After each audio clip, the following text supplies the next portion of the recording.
In the center of Austria, about 150 kilometers west of Vienna, stands a former hub of Nazi horror, Mauthausen concentration camp.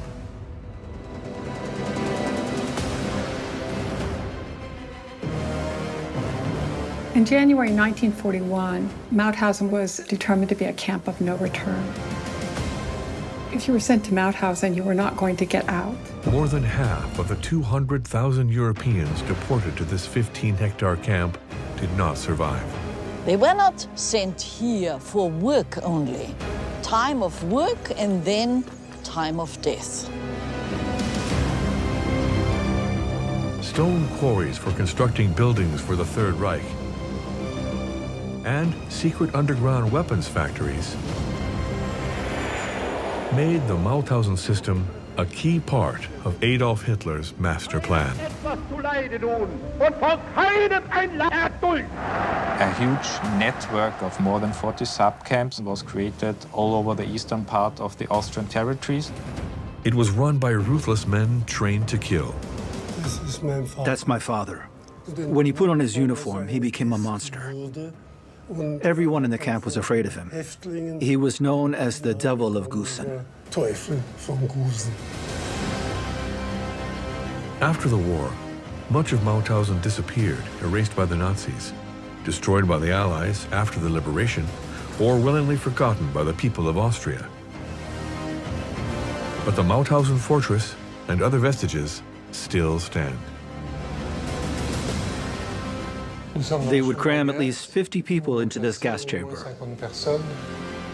Now, through exclusive access to the most secretive parts of the Mauthausen compound, along with computer-generated imagery, you're about to delve into this dreaded Third Reich landmark and discover the dreadful ordeal that awaited the deported. We have a lot of archives from Mauthausen, unlike the other camps. Over 75 years after the liberation, this investigation will unveil one of the most formidable and destructive concentration camps of the Second World War.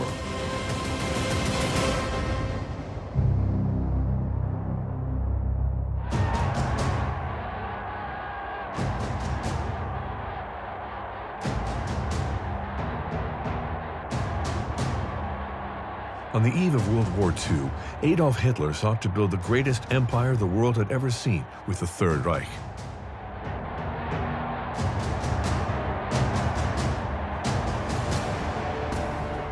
In the spirit of his limitless ambition, 5 cities, dubbed the Führer cities, were completely redesigned to fit Adolf Hitler's personal vision. Berlin, Hamburg, Nuremberg, Munich, and Linz in Austria, his native country, which was annexed in 1938.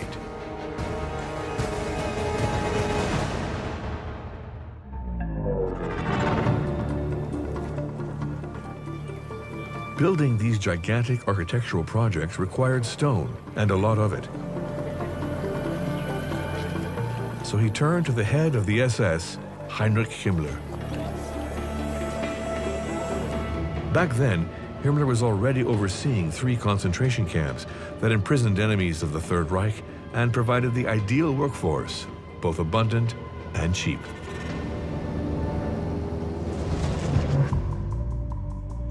After implementing concentration camps in Dachau, Sachsenhausen, and Buchenwald, Himmler decided to build a new one, this time close to stone quarries. It was in Austria, some 22 kilometers east of Linz, that a small, granite-rich village attracted his attention, Mauthausen. Mauthausen has a long history as a stone-producing town, stone-producing region actually, because all around Mauthausen there are also several villages that have stone quarries that had been in use since the 18th century.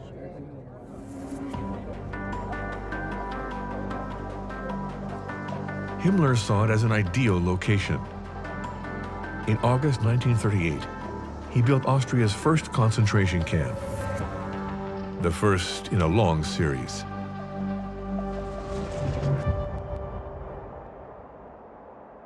Perched on top of a hill, the imposing fortress of the camp still dominates the local skyline.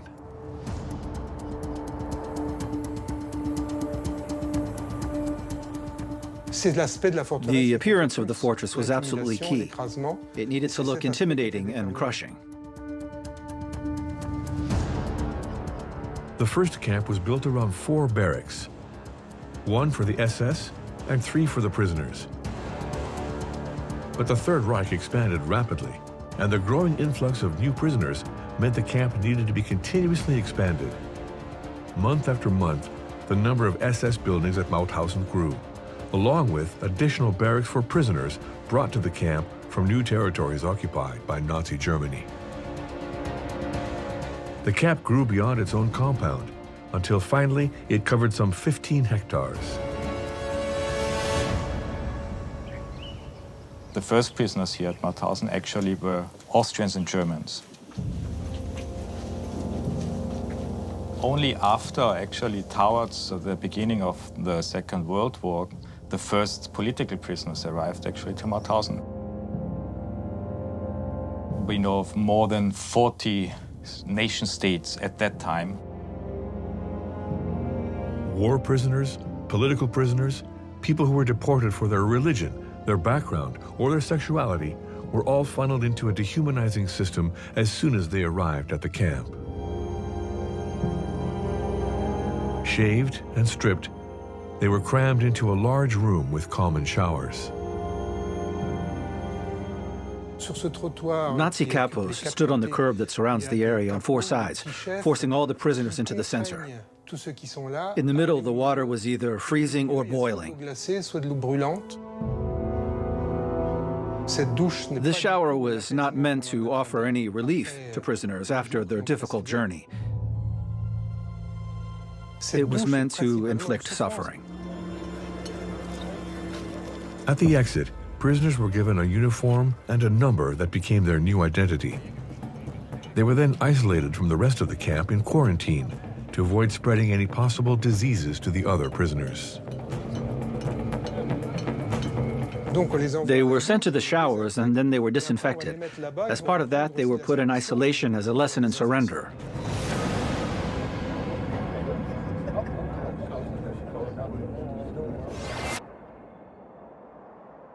After weeks in quarantine, prisoners were integrated into the so-called free part of the camp.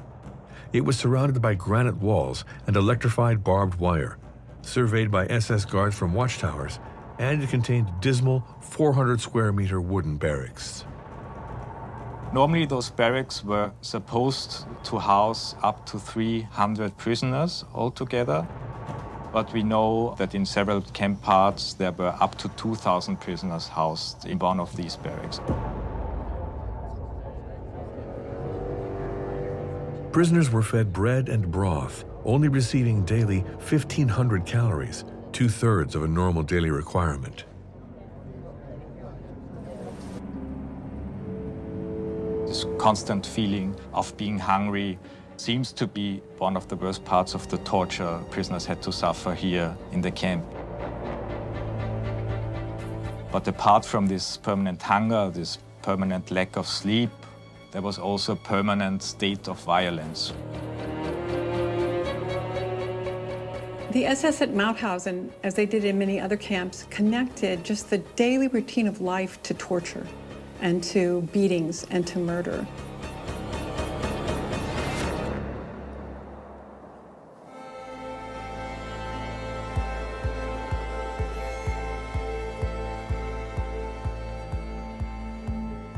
The center of the camp was another key part of the prisoners' daily life, the roll call square.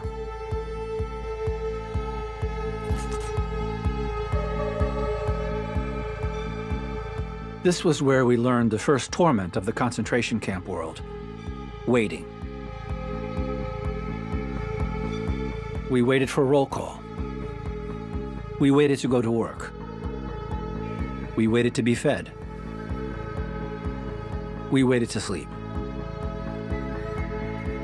Always waiting. Take a minute to think about that. The first ill to afflict the deportees was waiting.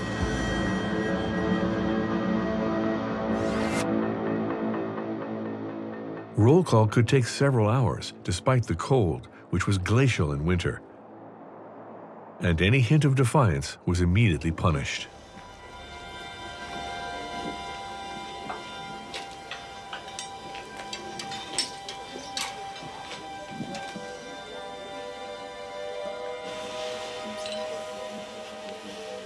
A prisoner would be attached to this chain and left to die. That was the punishment for error. You were left to die.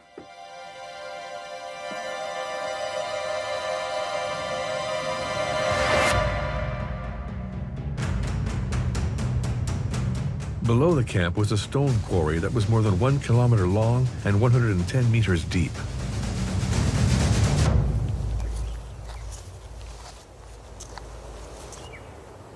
Thousands of prisoners were sent here to work. There were between 1,000 and 4,000 men working in the quarry every day.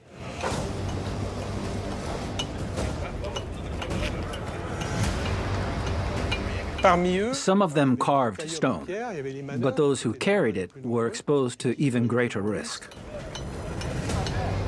It was very dangerous work, and they were oftentimes killed. The work itself was created as torture. They died of exhaustion, and they died from the constant demands from the capos, who always wanted more from them, working them to death.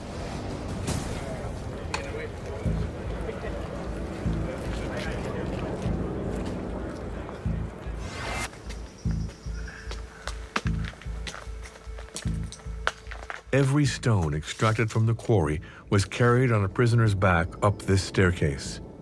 These 186 steps became a symbol of torture.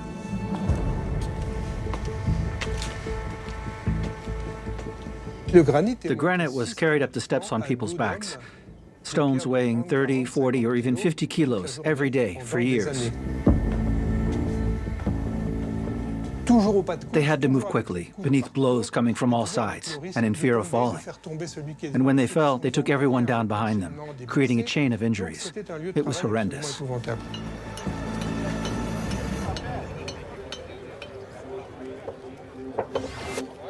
The Waffen-SS were trained to kill people.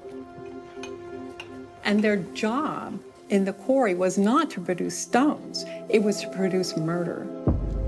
It was to kill people. It was to humiliate the inmates in the quarry. They combine the violence of the SS project of exterminating people with the project of creating building materials and exterminating people. This is a bad business model, but it is the business model of the SS. The SS regularly made a spectacle out of a prisoner's death. This, the highest cliff in the quarry, was darkly nicknamed the Parachutist's Wall.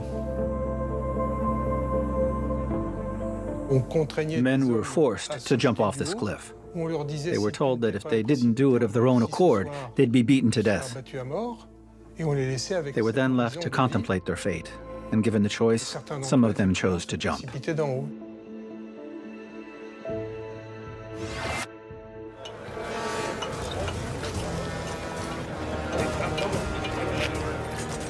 In addition to being used in Third Reich construction throughout Europe, the quarry stone was also used to build and enlarge the Mauthausen camp itself.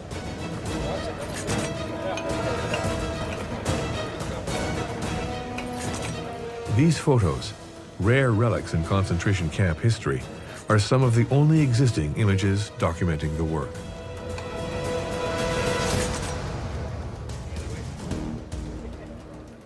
They were taken on behalf of the camp's identification department and were saved from destruction by a handful of detainees who worked there.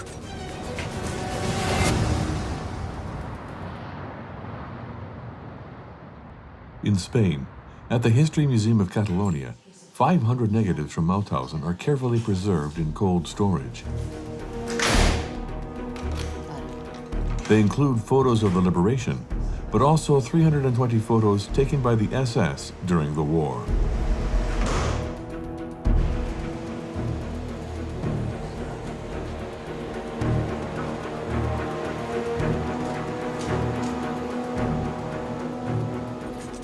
These images immortalized key moments in the camp's history, like the visit of the head of the SS, Heinrich Himmler. There are also portraits of new inmates, meant for their administrative files, and photos of the prisoners at work.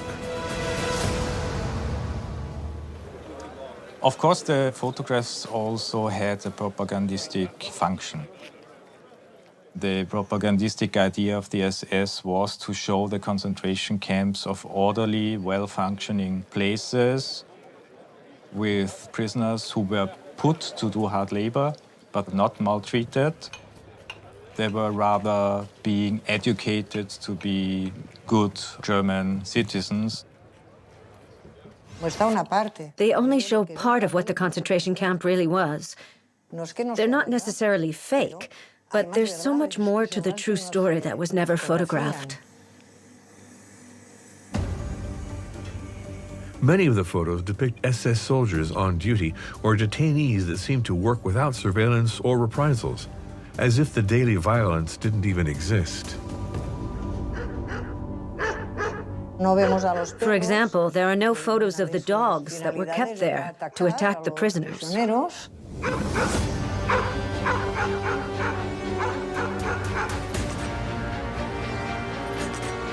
But other photos reveal the true horror of Mauthausen. Photos of abandoned bodies.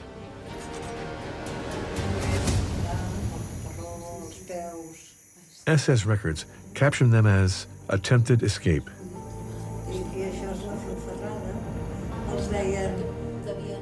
In very few of these cases, it was really an attempt to escape by the prisoners.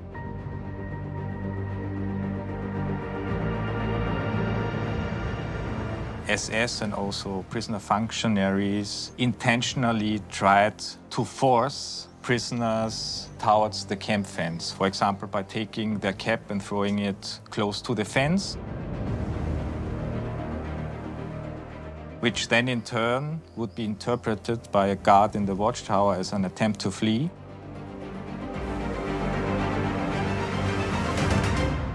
There was no exit, so to say. In 1943, as the balance of power between the Third Reich and the Allied forces began to shift, Berlin gave orders to destroy all the negatives from the camps, to erase any evidence of the crimes that were committed there.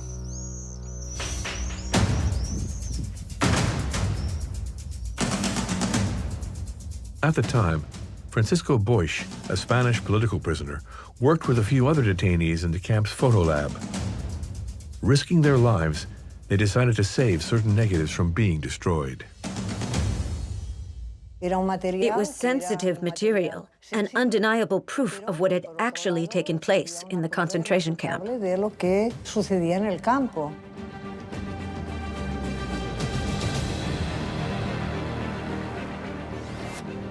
They carefully wrapped the negatives and smuggled them out of the lab, passing them from hand to hand.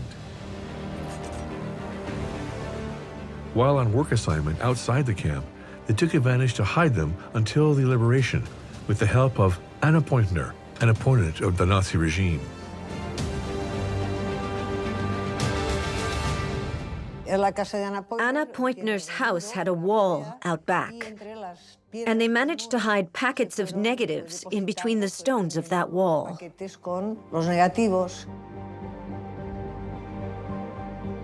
Anna Pointner, Francisco Boix, and his co-detainees saved more than 2,000 photos.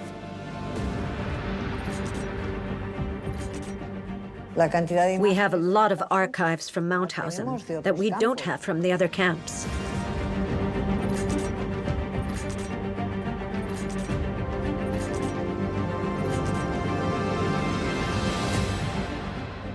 But despite the large quantity of photos saved from destruction, certain sectors of the Mauthausen camp don't appear in any of them.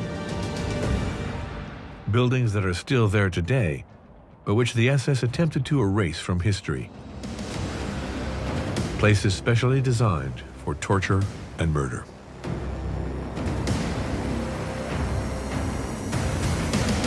In January 1941, Mauthausen was determined to be a camp of no return. If you were sent to Mauthausen, you were not going to get out. The camp's building that was dedicated to extermination was known as the bunker.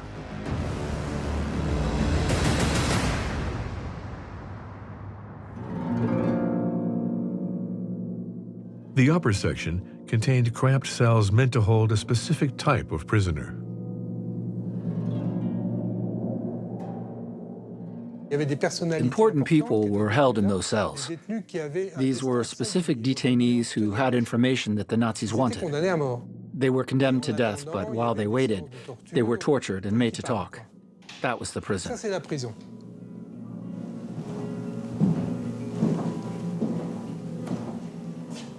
The basement contained the rooms used to exterminate the prisoners. They were killed individually with a bullet or in groups in a gas chamber. The victims all followed a predetermined path. First, they were taken to a room to be examined. Then they were led through other rooms until they came to a door that only opened from the outside, which led to a shower.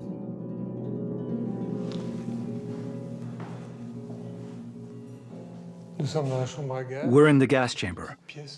They would cram at least 50 people into this 13 square meter room. Once the door closed, a toxic gas known as Zyklon B was sent into the chamber from a room next door.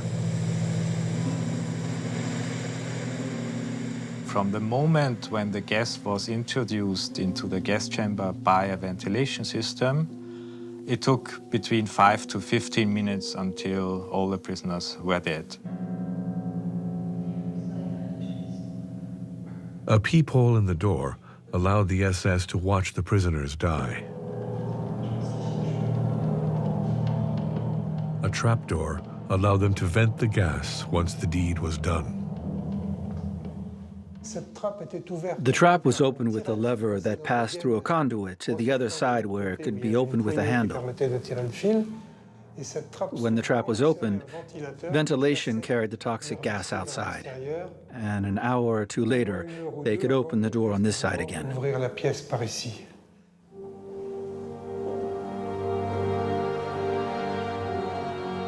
Only 10% of the people who passed through that door came out alive. Those 10% worked here in the gas chambers and the crematory ovens.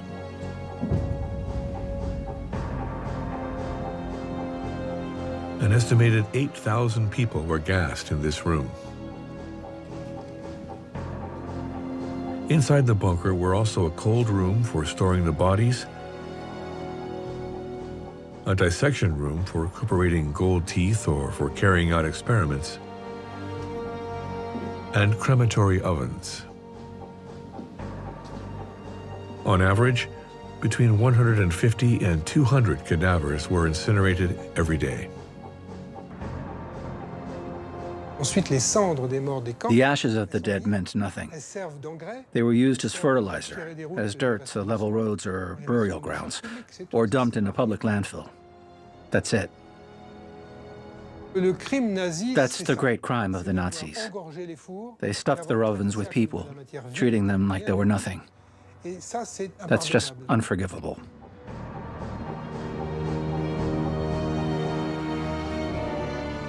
Not too far from the Mauthausen fortress, a subcamp was built to house detainees who were extracting the stone.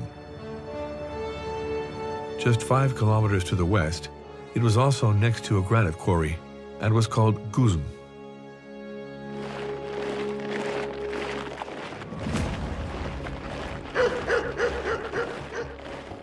Before the subcamp was built, Mauthausen detainees had to walk to the quarry under SS surveillance. Marching prisoners to and from Mauthausen took up time, and it also killed them before they could do the work that killed them. They decided to build a camp at Gusen in order to improve productivity at the Gusen quarry.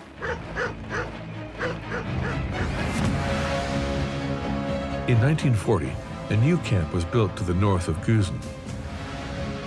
Due to the influx of prisoners, it grew even faster than Mauthausen had, until it became the largest concentration camp in Austria.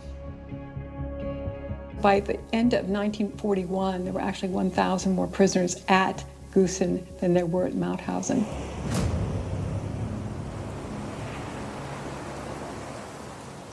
After the war, the Gusen camp was razed.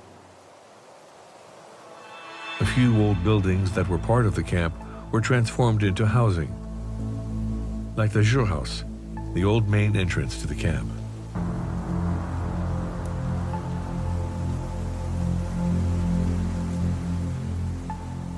Almost nothing remains of the roll call square.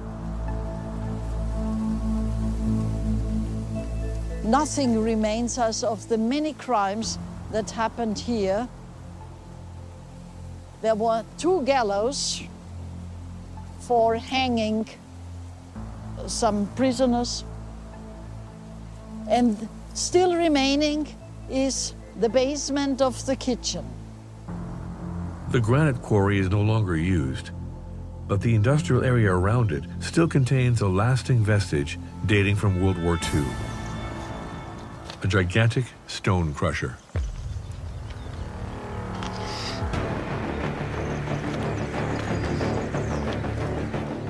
The Nazis called it the biggest one of all Europe.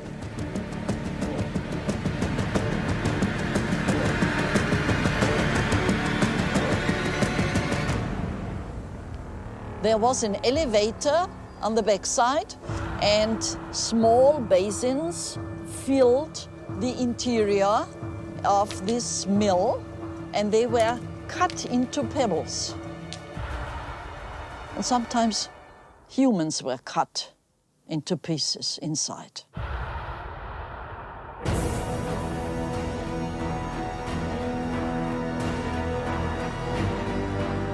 They were not sent here for work only. Time of work and then time of death. That's the idea. Dying by working. If someone survived Gusen, this was a very special chance.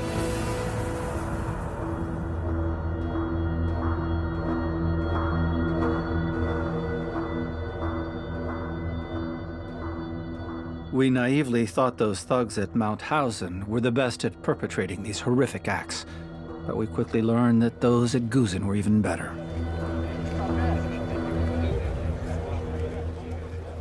The Gusen camp was run by SS Commander Karl Chmielewski, who was known for being merciless.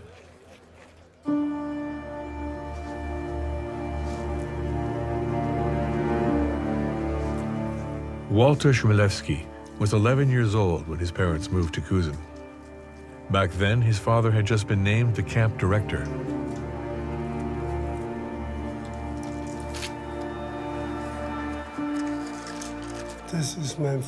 That's my father. At home, he was someone else. But when he put on his uniform, he became a monster.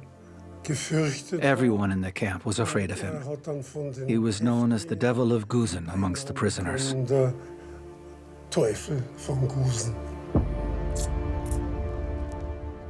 They didn't speak of his father's work at home. But Walter passed through the SS part of the camp on occasion to go to the doctor or to get a haircut.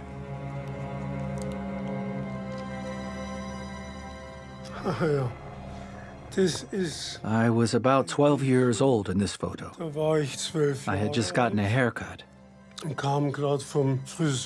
The hairdresser was actually a deportee.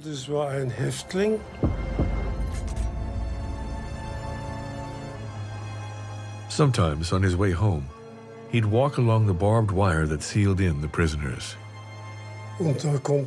That's where I saw things. When it was below zero, I saw half-naked prisoners being sprayed with cold water. People died right there, or they died a few days later when they got pneumonia.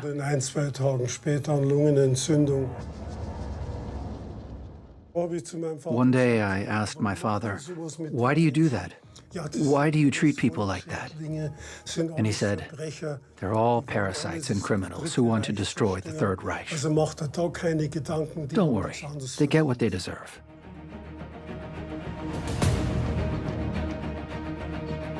At the end of 1941, the Gusen camp counted almost 8,500 prisoners, and Mauthausen around 7,500, most of whom worked in the granite quarries. But as activity at the camps ramped up, changes on the war front forced Berlin to modify its strategy.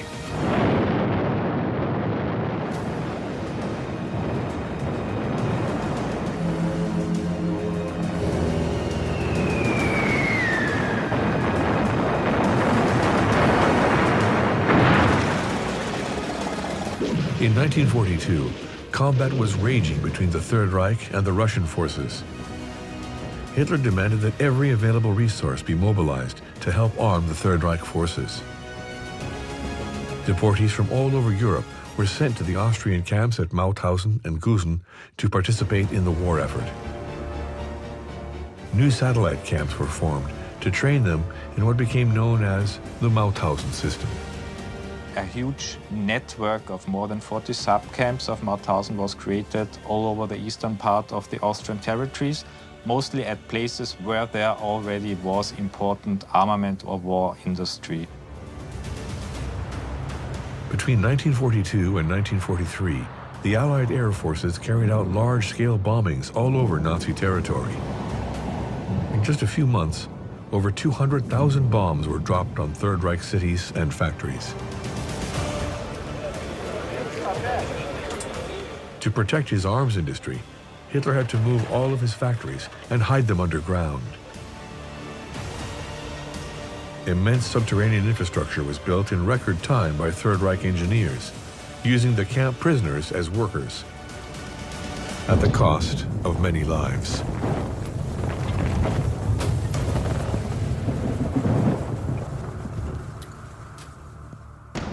One of these colossal work sites was located near Camp Gusen, close to the small village of St. Georgen.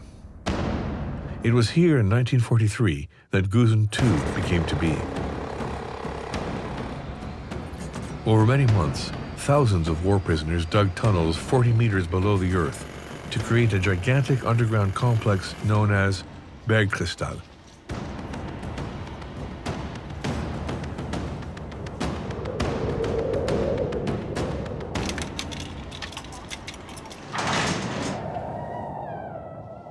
The Bergkristall tunnels were really state-of-the-art tunnels. They were dug by slave labor and then reinforced with reinforced concrete. This was a pretty new project. It's estimated that perhaps up to 9,000 prisoners died in constructing the tunnels. Between March 1944 and May 1945, Gusen II prisoners dug 8.5 kilometers of tunnels.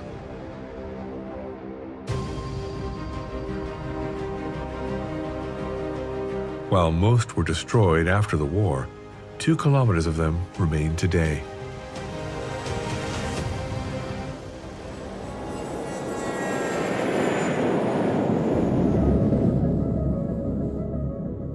This immense underground complex was built to meet the needs of the German Air Force.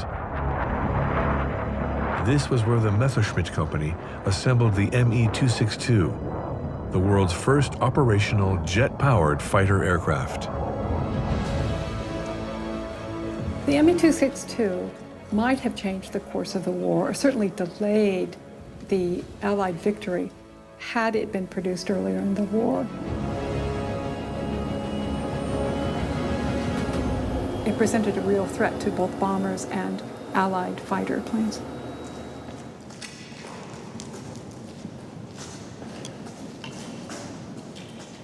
All of the industrial components have now disappeared, having been carried off by the Americans and the Soviets after the war.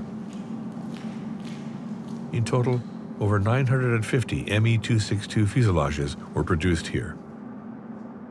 Approximately 80% of every fuselage ever produced for this type of aircraft was produced by inmates of Gusen II here in this huge underground facility. So it was of extreme importance. It's certainly one of the largest, if not the largest, underground secret weapons factory of the Third Reich.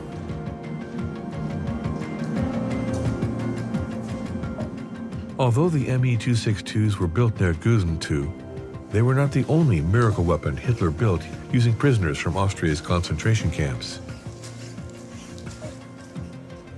Another weapon in the Mauthausen system captured everyone's attention.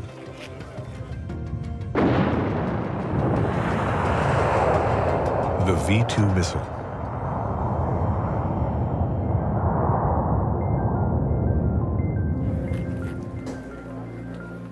The V2 was actually the first long-range missile ever produced. It was propulsed by liquid fuel. There were some 5,000 missiles altogether produced and used in the war. These 13-ton missiles could carry 800 kilograms of explosives over a distance of 300 kilometers. It was a revolutionary missile, which was designed to be able to strike London from the Netherlands.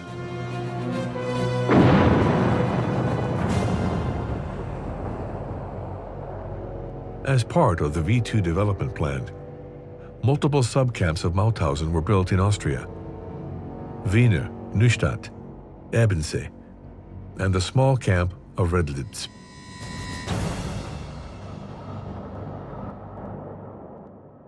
In addition to being close to the railway tracks, the small village of Siepf had another advantage, a brewery at the foot of the hill, equipped with underground chambers for producing and storing beer.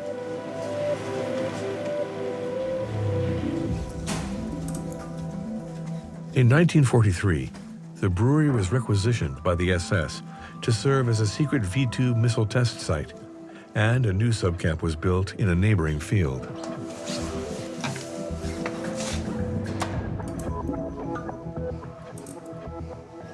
Riddled Siepfer deportees worked underground for 7 months to enlarge the chambers and build a 40-meter vertical shaft, which connected the chambers to a hidden bunker in the forest. This is where a key piece of the German Army's new weapon was tested: the V2 missile propulsion unit.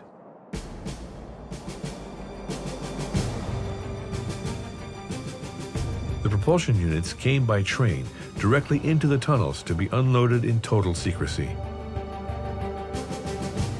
They were then taken by elevator up to the bunker. Once the propulsion unit got to the top of the elevator, it was brought into the bunker via a set of rails and suspended about 3 meters high.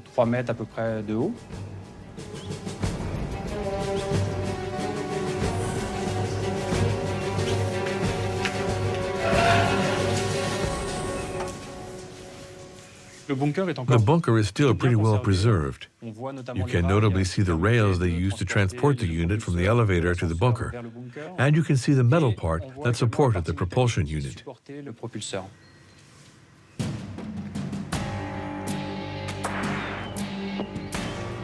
propulsion unit was then tilted so that the flame released during a test would shoot into this large trench.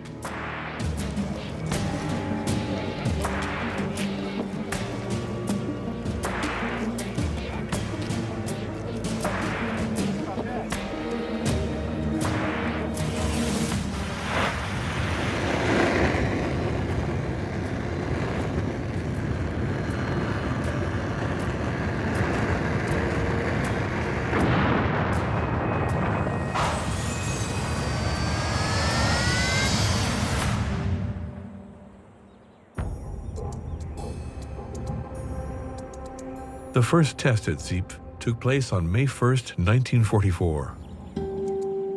Nazi scientists observed the experiment from behind a window in an observation bunker. It was a success. For the SS, it was cause for celebration. Thanks to the infrastructure built by the prisoners, over 500 V2 propulsion units were tested in Siepf before being sent to the front lines. There is a certain irony to it that prisoners had to work on weapons that would be used against themselves and against their nations.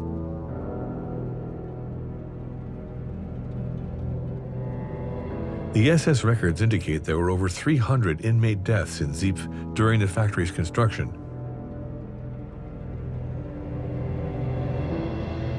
Numerous other prisoners, exhausted by the inhumane conditions and rendered incapable of work, were sent back to the main camp in Mauthausen to die.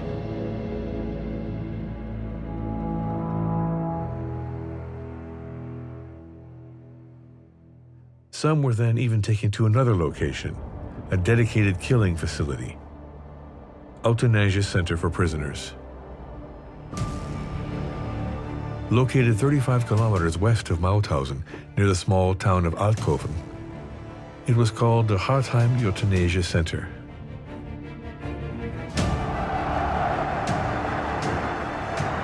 It was built inside a castle that was requisitioned by the Nazis before the war and outfitted for their Action T4 project, which was designed to exterminate handicapped people.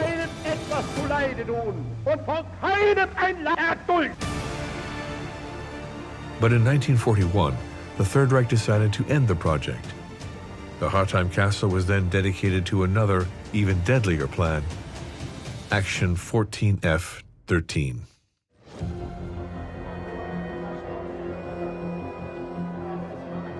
The staff of Aktion T4 knew how to kill people in a very short time, in a very efficient way. That's why the Nazis used this know-how in mass murder. Hartheim became the extermination center for 4 concentration camps: Dachau, Ravensbrück, Gusen, and Mauthausen. Before the end of the war, the SS tried to get rid of all evidence of crimes in Hartheim. They destroyed the gas chamber, disassembled the crematory oven, and blocked the chimney's conduit.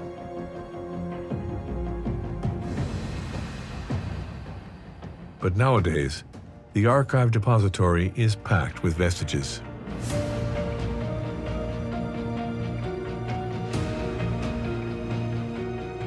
Recent digs carried out next to the castle revealed human remains and over 8,000 objects, including leftover pieces of infrastructure, dishes, and personal items. Most of them are belongings of the victims of Aktion T4, but from the prisoners of the concentration camps, a few identification tags were found.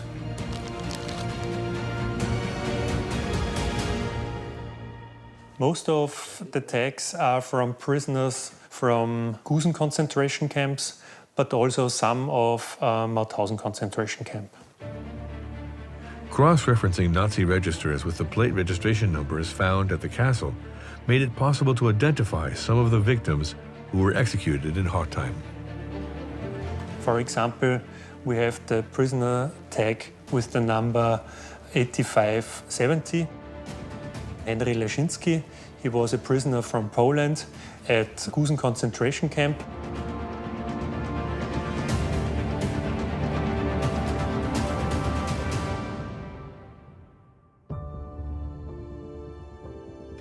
Not a single Hartheim survivor could provide testimony after the war. Some 30,000 people were sent there, and every single one of them was killed. All the prisoners who were brought to Hartheim Castle were killed in about 3 hours. No one of them stayed longer or stayed overnight here in the castle.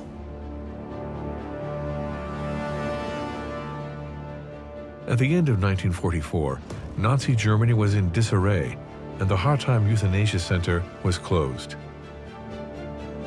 But the camp at Mauthausen was still active, and the final months of the war there were deadly. Some prisoners were specifically persecuted by the Nazis and knew there was no way they could escape death. Many of them were Slavic and notably Soviets.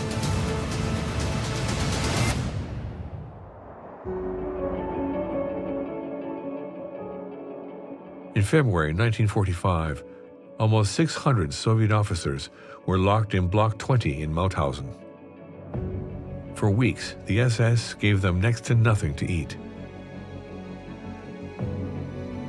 Knowing they were going to die, they decided to make a desperate attempt. One night in early February, they threw wet blankets over the electrified barbed wire and managed to climb over the enclosure wall by killing all capos and SS in their path. Over 400 of them managed to escape. A mass escape was pretty rare from a concentration camp. It really showed that these Soviet prisoners had no hope. The Mauthausen camp commander mobilized all the local inhabitants to help the SS hunt the fugitives and threatened to punish anyone who helped them. The locals joined the SS in a bloody manhunt, cynically nicknamed the Meerviertel Hare Hunt.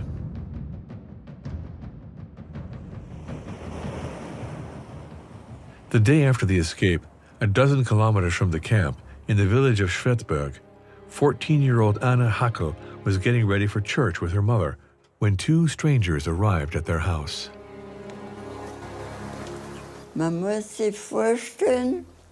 They were scantily clad.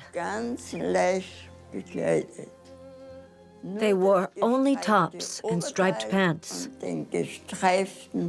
They weren't even wearing shoes. And there was a lot of snow outside. It was really cold.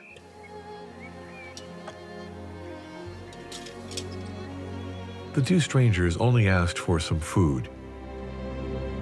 But seeing how they were dressed, Anna's mother Maria immediately understood that the two men, who were named Nikolai and Mikhail, were escapees from the Mauthausen camp. Despite the danger, she agreed to let them into her home.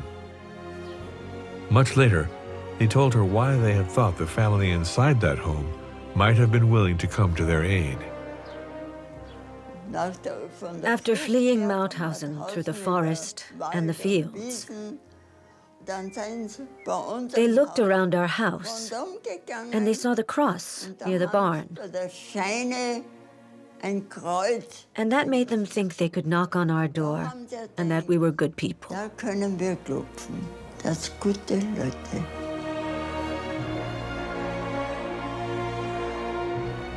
Despite multiple raids by the SS, Nikolai and Mikhail remained hidden in the basement of the barn for 3 months until the liberation.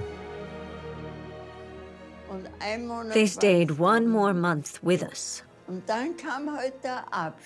And then they left with heavy hearts, because we had practically become family to them.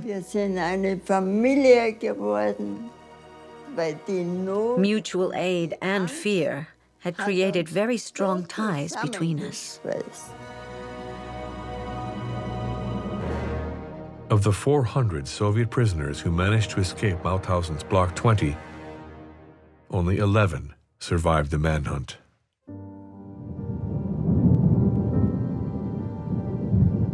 The day after the Soviet forces captured the Reichstag, as Hitler had committed suicide and the end of the war was imminent, the SS abandoned Mauthausen, leaving it to Austrian authorities.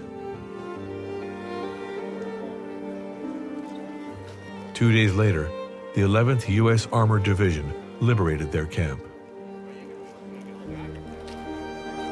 When they arrived at Mauthausen and Gusen, they were somewhat prepared for what they would see, but nobody could be prepared. They were confronted with a very difficult situation, obviously. Many starving, prisoners close to death, and also at the same time, piles of dead prisoners. It only took 2 days for all the Mauthausen and Gusen subcamps to be liberated, signaling the end of the Nazi hell in Austria. In less than 7 years, the Mauthausen concentration camp system had exploited almost 200,000 prisoners. Of the 200,000, we think 120,000 died. Mauthausen had a reputation as being one of the worst camps in the system.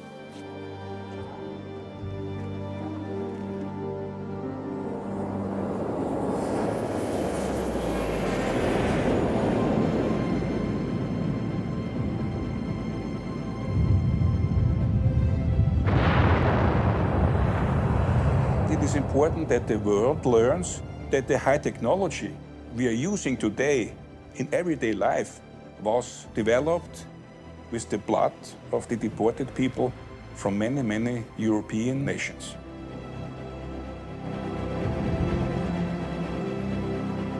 The Mauthausen fortress is one of the only remaining testaments to this dark part of Austria's history. The other camps were destroyed during the liberation and even seem to have been forgotten. People go to Mauthausen, and just a few ones have the idea there was a second camp of Gusen, because Gusen was dropped. Even the idea, the remnants of Gusen was dropped in Austria. Today, multiple organizations and historians continue to fight to preserve Mauthausen's remains, one of the worst Nazi camp systems that ever existed, to honor those who lost their lives there.